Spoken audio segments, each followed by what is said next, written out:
मुझे एक सवाल पूछा गया था कि हमने हाउसिंग लोन लेके एक प्रॉपर्टी खरीदी, उस प्रॉपर्टी पे हमने रेंट इनकम कमाया है, जबकि हम उस प्रॉपर्टी में नहीं रहते, नौकरी या व्यवसाय की वजह से हम दूसरे शहर में रहते हैं।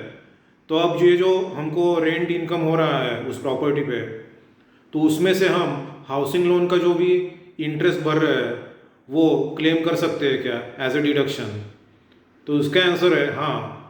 आपने जो भी प्रॉपर्टी हाउसिंग लोन लेके परचेस की है और वो प्रॉपर्टी अगर आपने रेंट पे दी है और किसी वजह से आप दूसरे घर में रह रहे हैं, तो जो प्रॉपर्टी आपने रेंट पे दी है उसके रेंट के इनकम पे टैक्स लगने से पहले आपको जो भी आपने लोन लिया है उसका इंटरेस्ट जो आप पे कर रहे हैं वो 2 लाख तक आप माइनस कर सकते हैं मैक्सिमम। तो अगर 2 लाख के नीचे आपका रेंट है तो आपको कुछ भी टैक्स नहीं लगेगा, उल्टा आपको इंटरेस्ट माइनस होगा इनकम से। और अगर आपका प्रॉपर्टी का रेंट 2 लाख से ज़्यादा है यानी इंटरेस्ट से ज़्यादा है, तो जो भी ज़्यादा रेंट आपको मिल रहा है इंटरेस्ट के अलावा वही आपका टैक्सेबल इनकम होगा।